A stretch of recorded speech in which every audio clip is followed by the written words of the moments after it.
Well, thank you very much, Stanley, and thank you for your tremendous support of this wonderful parade.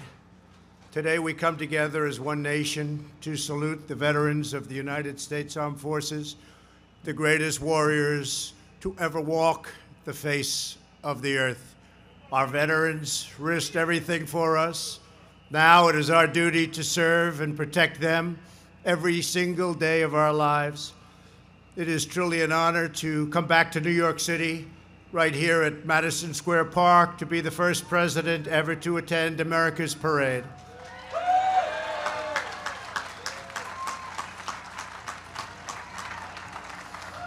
To every veteran here with us, to the thousands preparing to march on Fifth Avenue, it'll be really something. And to the 18 million veterans across our country, the First Lady and I have come to express the everlasting love and loyalty of 327 million Americans. I want to recognize Department of Veterans Affairs Deputy Secretary James Byrne for joining us. Thank you, James. Thank you, James. Great job.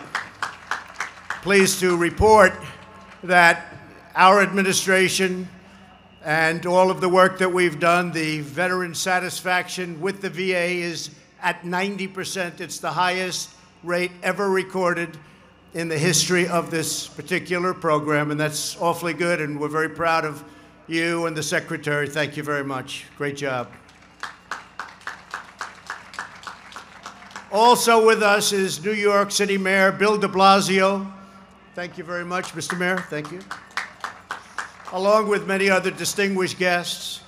Thanks as well to everyone at the United War Veterans Council for putting on this incredible event, including Bill White, Doug McGowan, and a very special acknowledgement to someone who has devoted his life to this parade, Marine Vietnam veteran Vince McGowan. Thank you. Thank you very much. Thank you.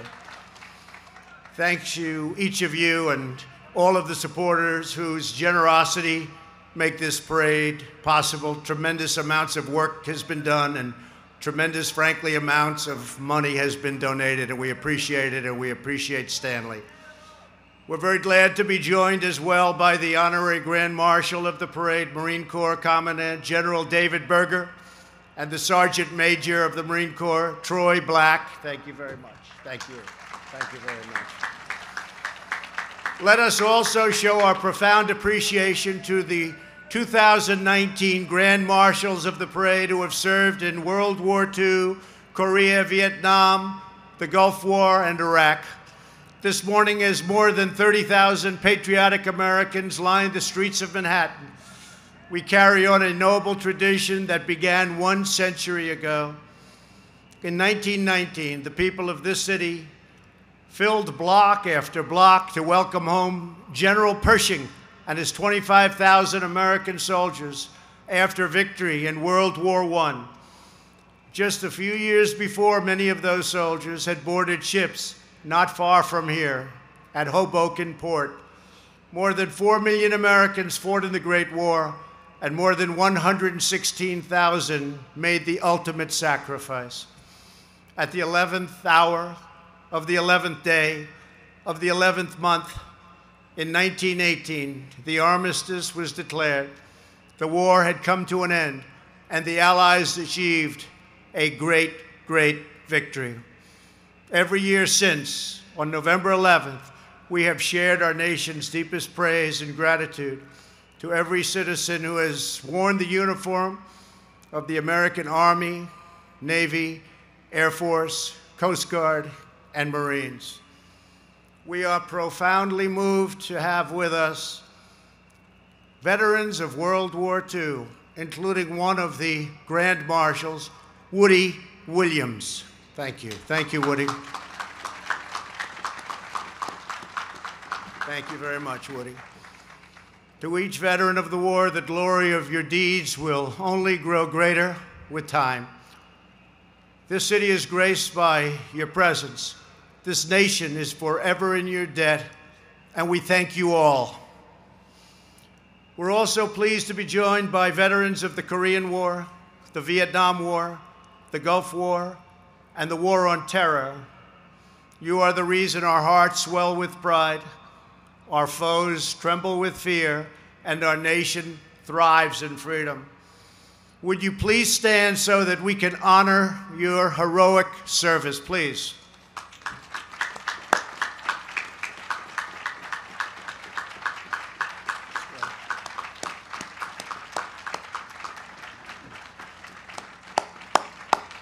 Thank you very much. Thank you. Thank you all. Each year, this parade highlights one branch of our military. This year, we honor the elite masters of air, land, and sea, the legendary Leathernecks, the feared Devil Dogs, the first to flight, the United States Marines. Let's hear it.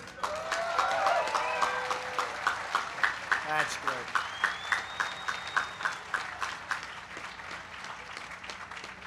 Yesterday, we celebrated the Marines' 244th birthday. That's pretty good.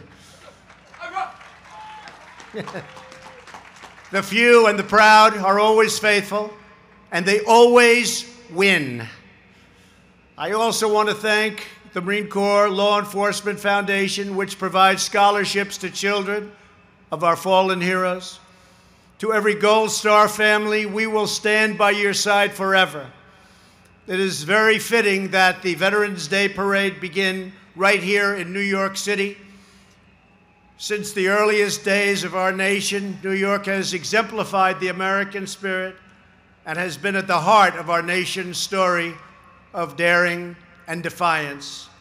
On July 2nd, 1776, the British Armada sailed into New York Harbor, numbering more than 400 ships and carrying more than 30,000 men. The British came here to snuff out what they thought was just a minor American revolution. Didn't turn out to be that way. But the Redcoats did know. What they did know was they were going to have a problem, but they didn't know that New York would meet them with the fearsome power of American patriots.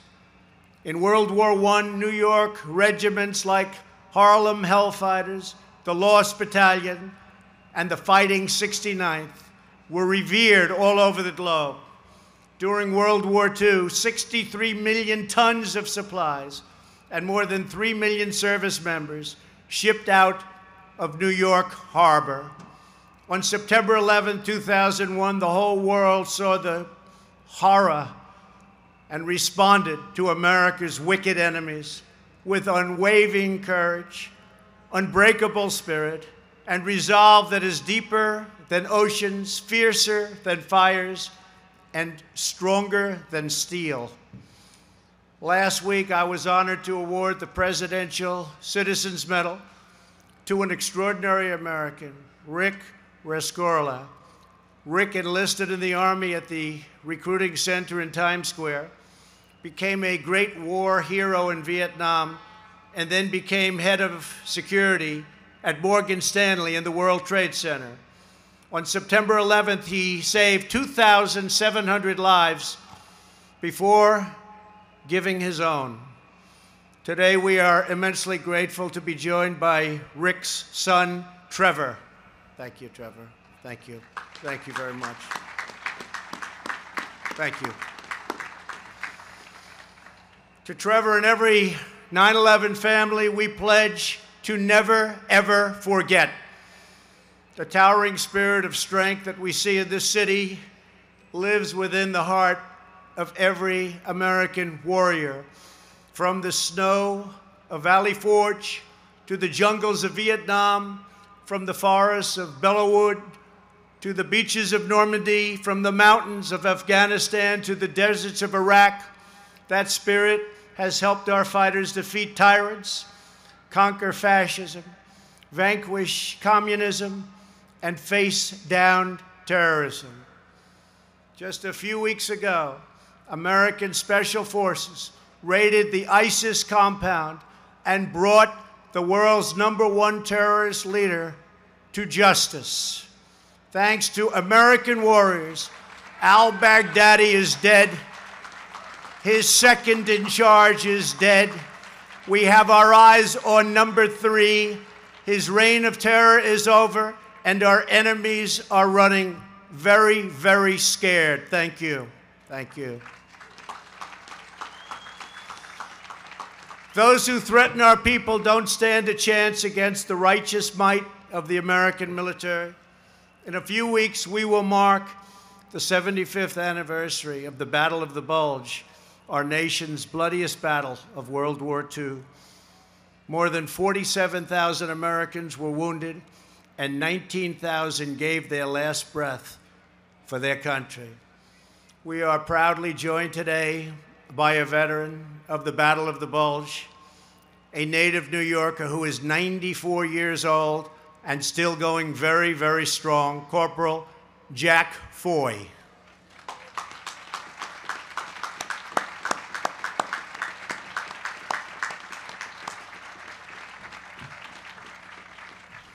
You look good, Jack. You look good. Jack enlisted in the Army right out of high school. He fought through brutal months of the campaign in northern France. On Christmas Eve, after marching nearly 100 miles in the snow and sub-zero temperatures, he arrived outside the town of Bastogne in Belgium. For 2 weeks, Jack fought under ceaseless artillery fire and helped push the enemy back from a critical road. At one point, a mine blew up, and it destroyed his vehicle, badly hurting many. He was wounded 3 times, but he kept on fighting.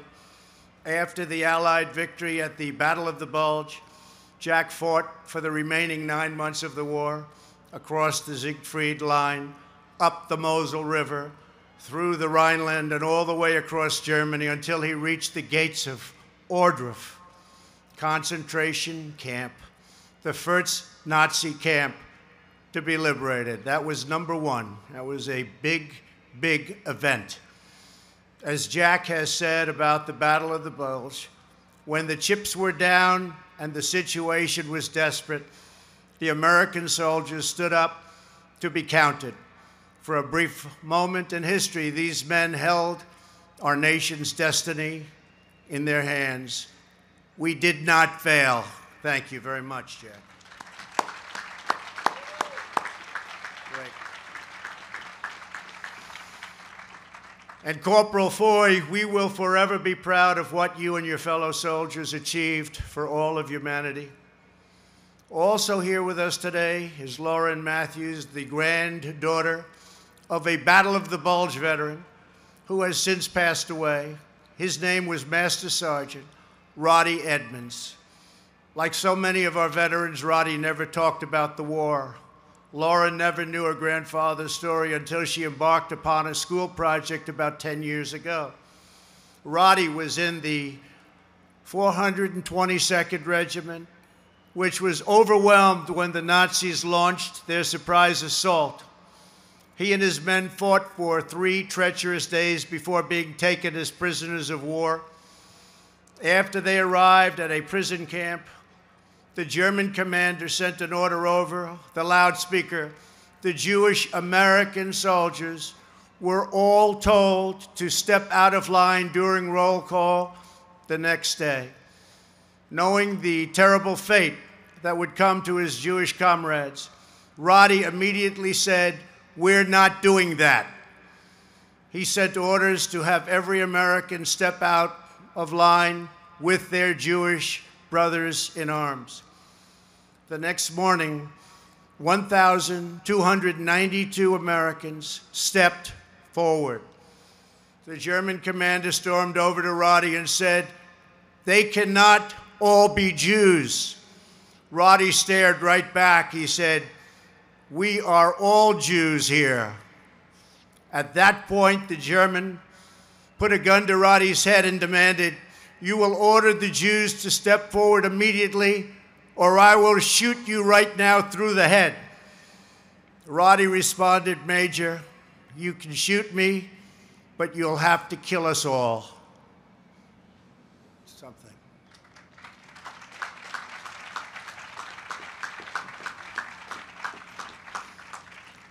The German turned red, got very angry, but put his gun down and walked away. Master Sergeant Edmonds saved 200 Jewish Americans, soldiers that day, so proud to be Jewish and so proud of our country. Lauren, thank you for being here today as we remember your grandfather's unbelievable and exceptional valor. Lauren, please stand up. Thank you very much.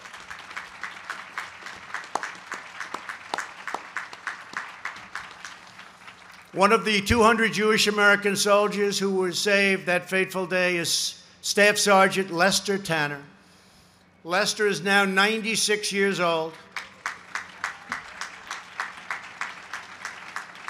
And he joins us here. Boy, you guys are looking very good, 96. Lester, you're really 96, Lester? I don't believe it. You're looking good. Thank you very much. Thank you also for your very noble service and for sharing this incredible story with the world. Thank you very much, Lester. The men and women who have donned our nation's uniforms are the bravest, toughest, strongest, and most virtuous warriors ever to walk on earth. You left your families and fought in faraway lands. You came face to face with evil, and you did not back down. You returned home from war, and you never forgot your friends who didn't return, including prisoners of war and those missing in action. Every day you think of them and pray for them, but your greatest tribute of all is the way you lived your lives in the years since.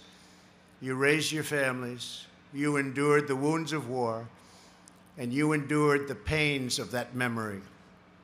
Yet, you keep going, you keep serving, you keep giving, and you keep loving.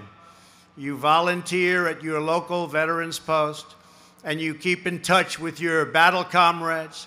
You support our Gold Star families. You take care of our wounded warriors, and you stand alongside of our service members when they return from war. On Veterans Day, our nation rededicates itself to our most solemn duty. While we can never repay our warriors for their boundless service and sacrifice, we must uphold with supreme vigilance our sacred obligation to care for those who have borne the battle. In just a minute, we will have a moment of silence, and we will lay a wreath at the Eternal Light Monument. As we do, with God as our witness, we pledge to always honor our veterans and pay immortal tribute to those who have laid down their lives so that we might be free.